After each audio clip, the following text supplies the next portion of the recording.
Echoes of the Forgotten. In the desolate landscape of post-Civil War Spain, the Santa Lucia School stands as a grim reminder of a turbulent past. Abandoned, decaying, it is said to be haunted by the ghosts of those who died tragically during the war. Years after the war, a young woman named Elena returns to the school, now converted into an orphanage, to work as a teacher. She is haunted by her own memories of the war and seeks solace in the quiet solitude of the school. As Elena settles into her new role, strange occurrences begin to unfold. Whispers echo through the empty halls, and shadowy figures are glimpsed in the corners of her vision. She tries to dismiss them as figments of her imagination, but deep down she knows that something is not right. One night, as she is grading papers in her room, Elena hears the sound of children's laughter echoing through the corridors. Curious, she follows the sound, leading her to a hidden room in the basement. Inside, she discovers an old journal belonging to a former student named Miguel. As she reads through the pages, Elena learns of Miguel's tragic fate. A sickly child, he was often bullied by his classmates and spent much of his time alone in the basement. One day, he disappeared without a trace, leaving behind only his journal and the whispers of his ghost. Determined to unravel the mystery of Miguel's disappearance, Elena delves deeper into the school's dark past. She discovers that the school was once a refuge for orphaned children during the war, but it was also a place of great suffering and despair. As Elena uncovers the truth, she realizes that the spirits of the past are trapped within the walls of the school. Unable to find peace, with the help of a local priest, she performs a ritual to free their souls and put an end to the haunting, once and for all. But as the ritual reaches its climax, Elena is confronted by the vengeful spirit of Miguel, who blames her for his death. In a desperate bid to save herself, Elena confronts the spirit and begs for forgiveness. In the end, Elena's compassion and bravery help to put the spirits of the past to rest, and the school is finally free from its haunted legacy. As she walks away from the school for the last time, Elena can't help but feel a sense of peace, knowing that she has helped to bring closure to those who died so tragically long ago. The Shadowed Room. In the heart of the English countryside, there stood an old desolate mansion known as Eel Marsh House. It was a place of sorrow and darkness, shrouded in the shadows of its tragic past. No one dared to venture near it, for it was said to be haunted by the vengeful spirit of a woman in black. One fateful day, a young solicitor named James ventured to the village of Crithen Gifford on business. He was tasked with settling the estate of the late Mrs. Drablow, the former owner of Eel Marsh House. Despite the warnings of the villagers, James set out for the mansion, determined to fulfill his duty. As James arrived at Eel Marsh House, he was struck by its eerie presence. The air was thick with a sense of foreboding, and the mansion itself seemed to loom over him like a malevolent specter. Ignoring the chill that ran down his spine, James entered the house, determined to carry out his task. As he began to explore the mansion, James was overcome by a sense of unease. The walls were adorned with portraits of the Drablow family, their eyes following him as he moved through the corridors. But it was the room at the end of the hall that drew his attention, a shadowed room that seemed to pulse with a dark energy. Despite his misgivings, James entered the room, his heart pounding in his chest. As he stepped inside, he was consumed by a feeling of dread. The air was thick with the scent of decay, and the room was shrouded in darkness. Suddenly, James heard a sound, a soft, mournful wail that seemed to emanate from the shadows. He turned to see a figure standing in the corner of the room, a woman dressed in black, her face obscured by a veil. Frozen with fear, James watched as the woman in black began to move towards him, her eyes burning with an otherworldly fire. He tried to flee, but it was as if an invisible force held him in place, rooted to the spot as the woman drew closer and closer. Just as the woman was about to reach out and touch him, James was jolted back to reality by the sound of his own voice. He realized that he was trapped in a nightmare, unable to escape the clutches of the woman in black. With a surge of adrenaline, James broke free from the room, fleeing Eel Marsh House as fast as his legs could carry him. As he emerged into the light of day, he glanced back at the mansion, knowing that he had come face to face with something truly evil.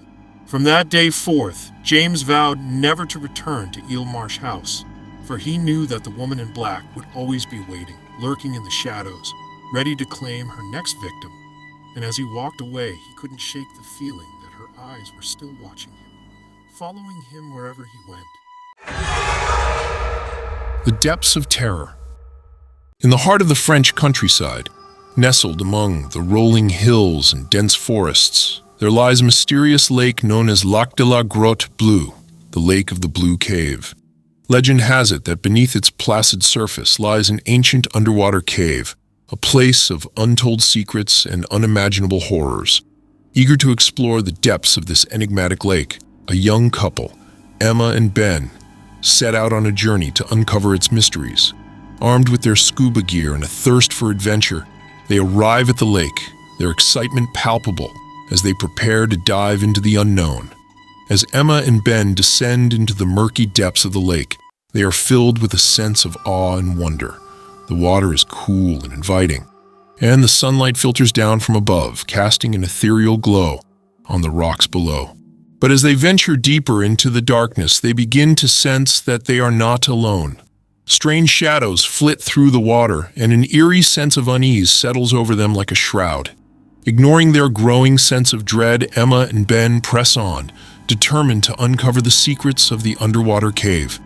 But the deeper they go, the more sinister the atmosphere becomes, and soon they find themselves ensnared in a nightmare from which there may be no escape. Suddenly, they come upon a vast underground chamber, its walls lined with strange phosphorescent algae that cast an eerie green light. In the center of the chamber stands an ancient altar, its surface carved with arcane symbols and strange otherworldly designs. As Emma and Ben approach the altar, they feel a chill run down their spines. They can sense that they are not alone, that something is watching them from the shadows, waiting to unleash its unholy wrath. With mounting horror, they realize that they have stumbled upon something beyond their wildest nightmares, a gateway to another world, a realm of darkness and despair. Desperate to escape, Emma and Ben turn to flee, but it's too late. The darkness closes in around them, and they are consumed by a terror unlike anything they have ever known. Their screams echo through the underwater cavern, a haunting lament to their tragic fate. For in the depths of Lac de la Grotte Bleue, something ancient and malevolent stirs, waiting to claim its next victims and plunge the world into eternal darkness. The Abyssal Enigma. Off the coast of a remote island, where the dark waters meet the jagged rocks, lies a place of mystery and dread, a deep-sea trench known only as the Abyss. Its depths are said to hold secrets beyond imagining, and those who dare to explore its murky depths do so at their own peril. One fateful day, a team of marine biologists embarks on an expedition to the Abyss, eager to uncover its hidden mysteries. Among them is Dr. Julia Bennett, a renowned oceanographer with a passion for discovery. As the expedition descends into the depths, the team is awed by the beauty and diversity of the underwater world. Strange and exotic creatures glide through the water, their alien forms illuminated by the faint glow of bioluminescent algae. But as they venture deeper into the abyss, they begin to sense that something is terribly wrong. The water grows colder, and a sense of unease settles over the team like a suffocating blanket. Ignoring their growing sense of dread, they press on, determined to uncover the secrets of the abyss. But the deeper they go, the more sinister the atmosphere becomes, and soon they find themselves ensnared in a nightmare from which there may be no escape. Suddenly, they come upon a vast underwater cavern, its walls lined with strange, pulsating orbs of light. As they approach the cavern, they can sense that they are not alone, that something is watching them from the shadows, waiting to unleash its unholy wrath. With mounting horror, they realize that they have stumbled upon something beyond their wildest nightmares, a race of ancient eldritch beings that have slumbered beneath the waves for millennia, waiting for the day when they would rise again and reclaim their rightful place as masters of the sea. Desperate to escape, Dr. Bennett and her team turn to flee, but it is too late. The creatures of the abyss are awake now. their hunger awakened by the presence of intruders in their domain. As the team scrambles to escape, they are pursued by the creatures of the abyss, their unearthly cries echoing through the darkness.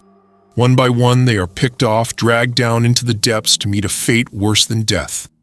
In the end, only Dr. Bennett remains, her mind shattered by the horrors she has witnessed.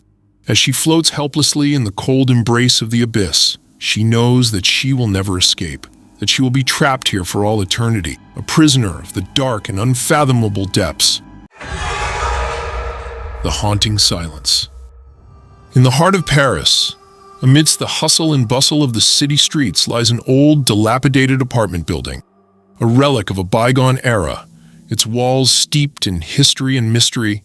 It is here that our story begins, on a night much like any other, when the world as we know it comes to an abrupt and terrifying end. Sam, a reclusive musician, arrives at the apartment building to attend a party thrown by his ex-girlfriend. Reluctantly, he enters the building, his mind heavy with memories of their failed relationship.